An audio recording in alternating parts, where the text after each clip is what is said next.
Peuple de Dieu, shalom, que Dieu vous bénisse. Nous venons encore pour quelques minutes pour parler de la vie éternelle. Par qui nous pouvons recevoir la vie éternelle. Et nous parlons que sur la vie éternelle. Non pas pour autre chose, mais pour la vie éternelle. C'est pourquoi l'écriture que Dieu a mis dans mon cœur, ça se trouve dans le livre de Jean chapitre 3, à partir du 35e verset. Alors la Bible nous dit, le Père aime le Fils et il a remis toutes choses entre ses mains. Le Père aime le Fils et il a remis toutes choses entre ses mains. Dieu aime son Fils. Qui est son Fils? Nous connaissons tous que son Fils unique qu'il avait donné au monde pour que tous les humains aient la vie éternelle, c'est Jésus-Christ. Et Dieu a aimé Jésus. Et il a pris tout ce qui est en lui, il a remis à Jésus. Et dans tout ce qu'il a remis à Jésus, se trouve la vie éternelle. Dieu a pris la vie éternelle. Il a remis à Jésus-Christ. Pour que Jésus-Christ la partage, la donne à tous les humains de la terre. Tous ceux qui croient en son nom. Quel est ce nom-là? C'est le nom de Jésus-Christ. Donc c'est Dieu qui a aimé Jésus. Et il a donné toutes choses à Jésus. Amen. Oh frère bien-aimé, c'est très capital. Le Père aime le Fils. Et il a remis toutes choses entre ses mains. Toutes choses entre les mains de Jésus. Alors, bien-aimés frères et sœurs, pourquoi rejetez-vous le nom de Jésus-Christ? Tout en sachant que la vie éternelle, Dieu, créateur des cieux et de la terre, il a remis la vie éternelle à Jésus-Christ. C'est-à-dire, en dehors de Jésus-Christ, la vie éternelle n'existe plus. Amen. Tu ne peux pas trouver la vie éternelle dans un homme quelconque, en dehors de Jésus-Christ. C'est pourquoi, bien-aimés, que ceci pénètre dans nos cœurs. Dieu a aimé Jésus et il a remis toutes choses à Jésus. Alors, le verset 36, il est écrit, c'est lui qui croit au Fils à la vie éternelle. Qui est ce Fils? C'est Jésus-Christ. C'est-à-dire, celui qui croit en Jésus-Christ a la vie éternelle. Mais celui qui ne croit pas en Jésus-Christ, qu'est-ce qu'il attend? Mais c'est la mort. Et l'Écriture continue à dire, c'est lui qui croit au Fils à la vie éternelle. Celui qui ne croit pas au Fils ne verra point la vie. Amen. Celui qui ne croit pas en Jésus-Christ ne verra point la vie. Celui qui croit en Jésus-Christ voit la vie. Mais celui qui ne croit pas en Jésus-Christ ne verra point la vue. La vie n'est qu'en Jésus-Christ. C'est pourquoi il dit, mais la colère de Dieu demeure sur lui. Si tu ne crois pas en Jésus-Christ, tu n'auras pas la vie. Et alors, c'est la condamnation qui doit descendre dans ta vie. Et c'est la mort. C'est l'enfer qui t'attend. Mais l'occasion est là, comme l'Écriture dit, lorsque vous entendez sa voix, n'endurcissez pas votre cœur. Celui qui croit au Fils a la vie éternelle. Celui qui ne croit pas au Fils ne verra point la vie, mais la colère de Dieu demeure sur lui. La colère de Dieu.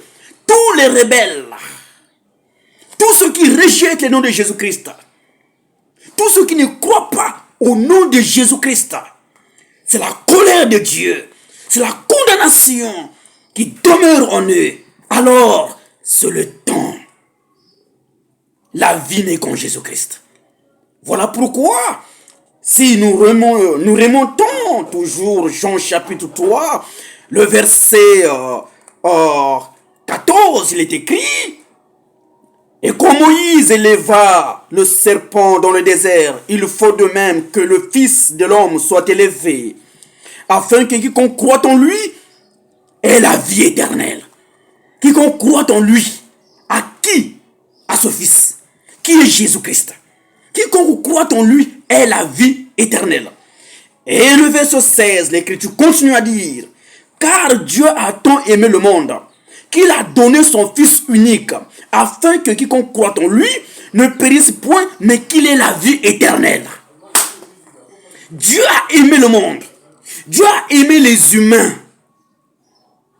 Et il voulait sauver les humains. Parce que depuis l'Éden, après la chute, alors l'homme était sous le pouvoir du diable.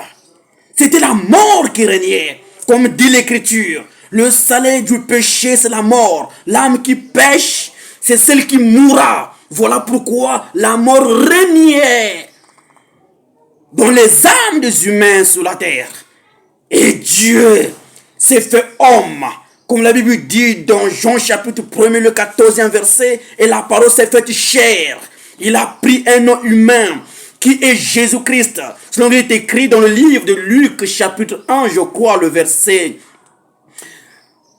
22, je crois, on peut lire ça rapidement pour ceux qui ne connaissent pas assez certaines écritures. On va lire ça sur eux, pour eux. Luc chapitre 2, on va lire ça rapidement, rien que pour eux, pour ces hommes et ces femmes. Luc chapitre 2, lisons cela. Luc chapitre 1 plutôt, le verset 30. Ou lisons le verset 31, il est écrit: et voici, tu deviendras enceinte, et tu enfanteras un fils, et tu lui donneras le nom de Jésus. Donc Dieu a pris un nom humain. Et alors, par ce nom-là, tout humain devait le reconnaître. Tout humain devait le voir. Tout humain devait le toucher. Dieu s'est fait chair. Dieu s'est fait homme pour vivre parmi les hommes sous la terre. Voilà pourquoi dans Ésaïe chapitre 7, ainsi, toujours dans Luc aussi, là-bas on dit: une vierge concevra, et alors l'enfant là, on l'appellera Emmanuel.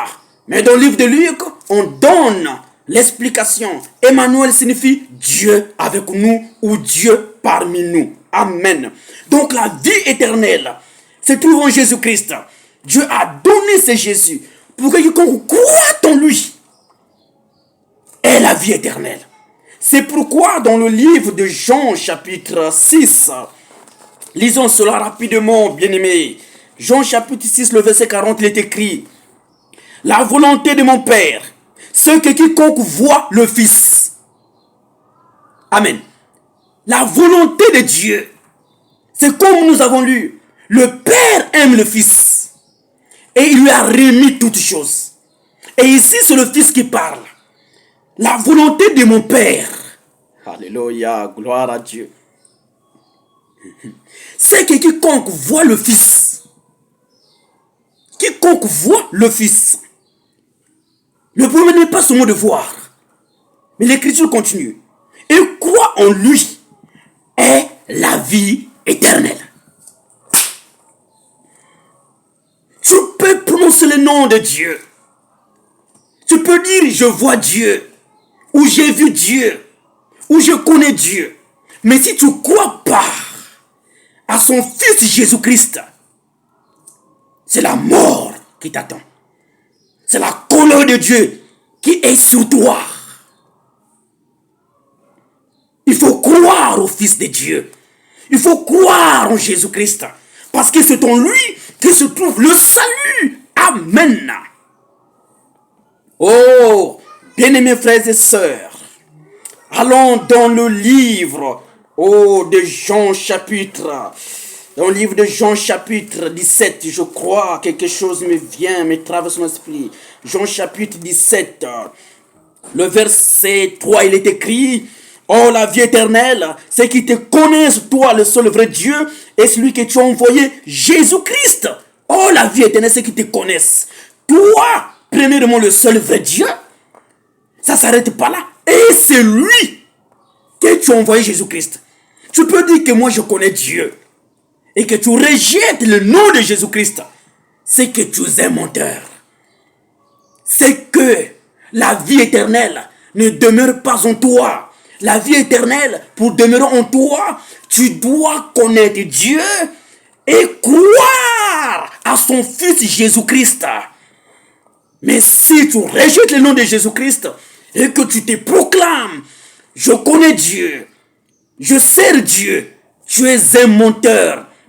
Comme dit, je crois, le livre de 1 Jean, vous lisez à la maison, 1 Jean chapitre 2, le verset 23 jusqu'au verset 22, il est écrit là-bas que quiconque nie le Fils est un antichrist. Et on pose la question, qui est menteur? Et ce n'est que celui qui nie que Jésus est le Christ. Il faut lire ça dans 1 Jean chapitre 2, à partir du verset 22 jusqu'au verset 23. Oui, bien mes frères et sœurs, il faut connaître son Fils. Voilà pourquoi dans le livre, oh mon Dieu, les minutes nous manquent, mais rapidement dans le livre de 1 Jean chapitre 5, je crois, quelque chose me vient en esprit, mes bien-aimés frères et sœurs. 1 Jean chapitre 5, le verset 9, il est écrit: si nous recevons le témoignage des hommes, le témoignage de Dieu est plus grand, car le témoignage de Dieu consiste en ce qu'il a rendu témoignage à son Fils. Dieu a rendu témoignage à son Fils.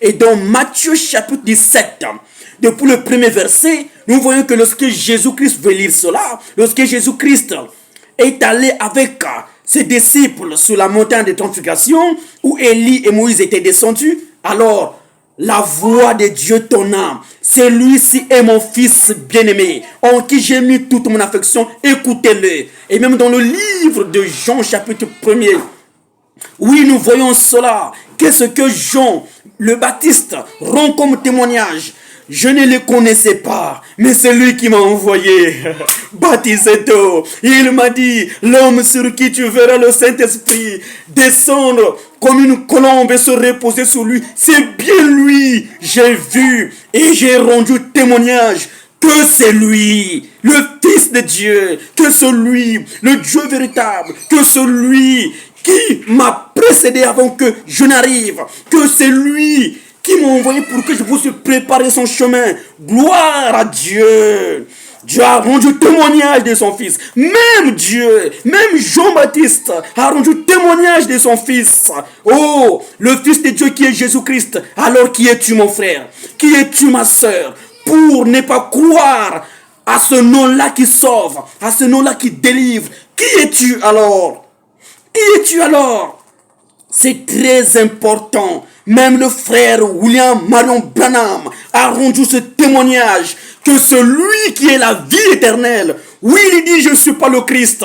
Il reconnaît que le Christ, c'est Jésus-Christ. Amen. L'écriture continue. Oh, gloire à Dieu. Celui qui croit au Fils de Dieu a ce témoignage en lui-même. Celui qui ne croit pas, Dieu le fait menteur, puisqu'il ne croit pas au témoignage que Dieu a rendu à son Fils. Et voici ce témoignage, alléluia, c'est que Dieu nous a donné la vie éternelle, et que cette vie est dans son Fils. Amen. C'est lui qui a le Fils a la vie. Celui qui n'a pas le Fils n'a pas la vie. Alléluia. Nous avons, ça c'est le témoignage de Dieu. Ce témoignage-là, c'est que nous avons la vie éternelle en son Fils Jésus-Christ. Maintenant, si tu crois pas en Jésus, tu n'as pas la vie éternelle. Tu n'as pas même Dieu dans ton cœur. Parce que quiconque a Dieu dans son cœur reconnaît et croit en Jésus-Christ. Voilà pourquoi si nous descendons Oh, le verset 20, toujours de 1 Jean chapitre 5, l'Écriture nous dit, nous savons aussi que le Fils de Dieu est venu, alléluia, gloire à Dieu, et qui nous a donné l'intelligence pour connaître le véritable. Et nous sommes dans le véritable, en son Fils Jésus-Christ. C'est lui, pour toujours lui. Lui pour ce Fils-là, pour Jésus-Christ. C'est lui qui est le Dieu véritable et la vie éternelle. Frères, sœurs, répondez-vous, revenez à Jésus-Christ, croyons en Jésus-Christ, laissez, sortez de toutes les coutumes, les traditions humaines, oui, de cet âge aveugle, pauvre, nu, selon qu'il est écrit dans le livre de l'Apocalypse chapitre 3 à partir du 14e verset. Cet âge mauvais, mais si la lumière est venue par l'ange qui est Marion William Branham, alors croyons à cette lumière parce qu'il a apporté qui? La vraie lumière, la véritable, selon il est écrit dans le livre de Jean chapitre 8, le 12e verset, c'est Jésus qui parle. Je suis la lumière du monde. Celui qui me suit ne marchera point dans les ténèbres, mais il aura la lumière de la vie. Donc, le messager de l'âge a apporté la lumière qui est Christ. Et quiconque rejette Jésus, il a rejeté le messager de l'âge. Quiconque rejette Jésus, il n'a pas en lui non plus la lumière de Dieu. Amen. C'est pourquoi, bien-aimés frères et sœurs, je crois dans Romains.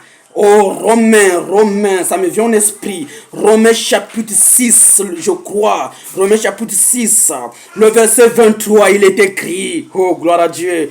Oh, Seigneur, merci, mon roi. Merci, Seigneur Jésus. Oui, bien-aimés frères et sœurs, Romains chapitre 6, le verset 23. Il est écrit, nous courons derrière les minutes, mes bien-aimés frères et sœurs. Gloire à Dieu. Alors, il est écrit, car le salaire du péché, c'est la mort. Mais le don gratuit de Dieu, c'est la vie éternelle en Jésus-Christ, notre Seigneur. Le salaire du péché, c'est la mort. Mais Dieu a fait un don aux humains pour que les humains puissent recevoir la vie éternelle. Et ces dons-là, c'est Jésus-Christ.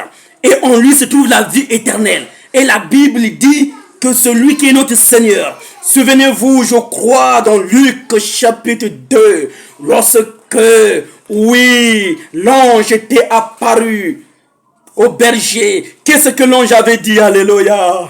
Je vous apporte ou je vous annonce une bonne nouvelle. C'est que dans la maison de David, il vous est né un sauveur qui est Christ le Seigneur.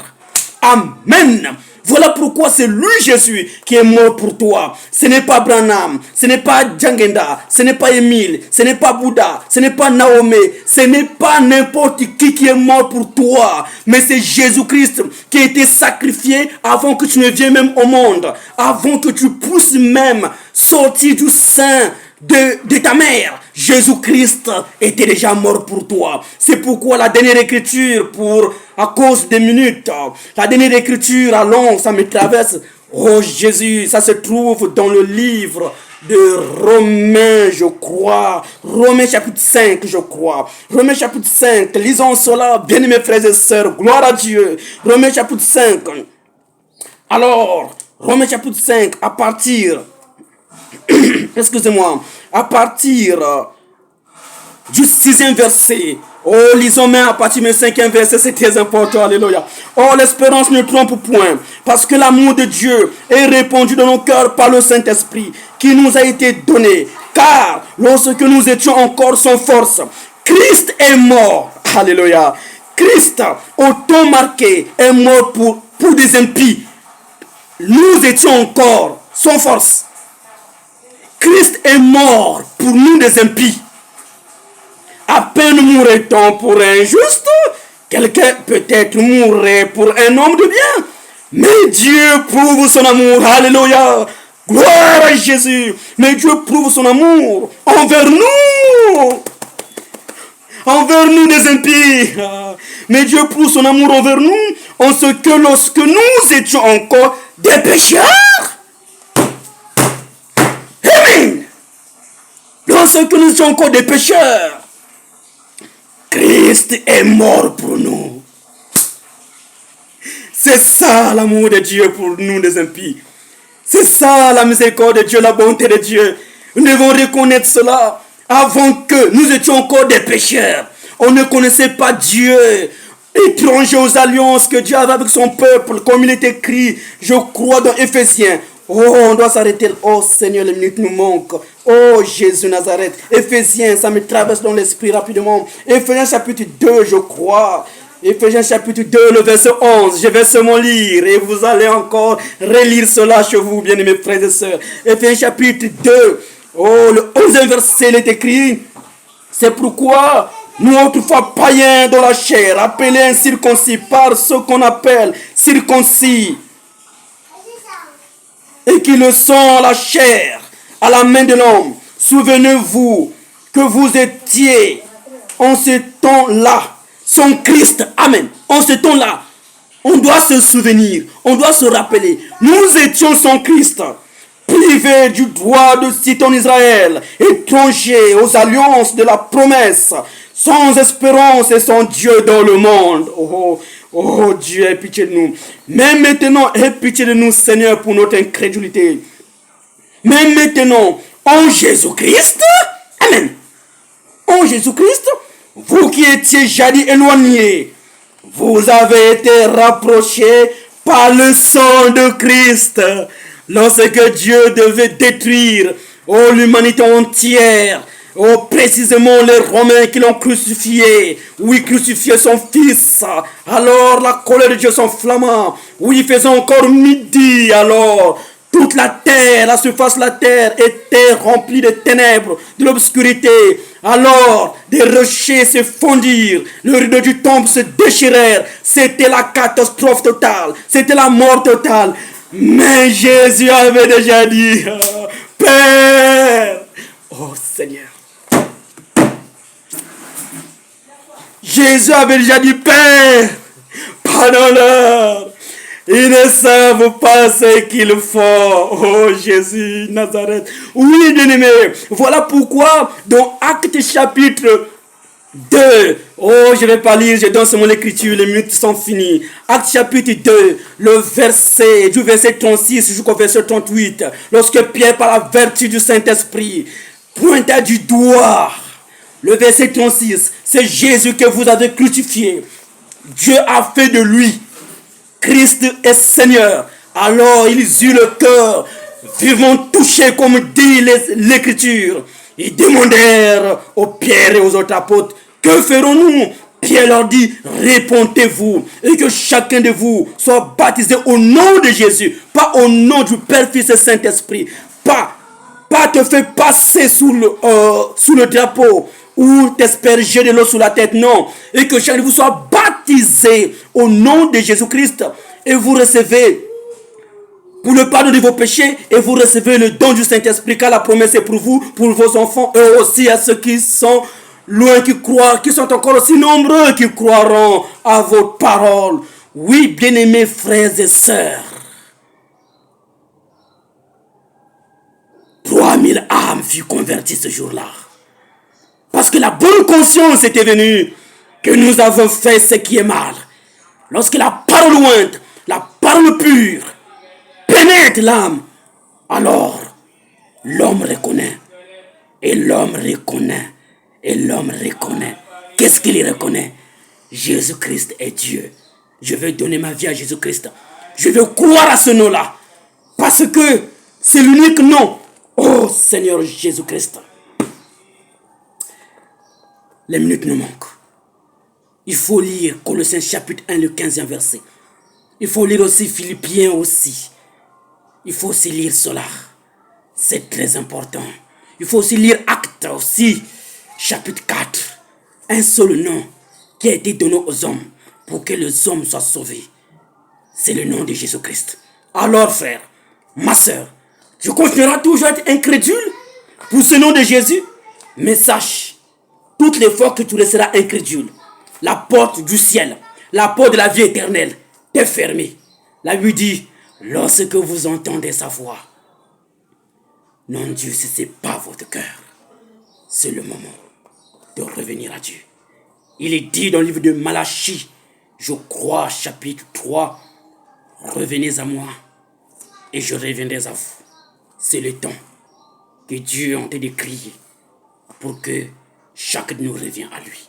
Que Dieu vous bénisse. À la prochaine. Les minutes ne sont plus, mais que Dieu vous bénisse. Amen.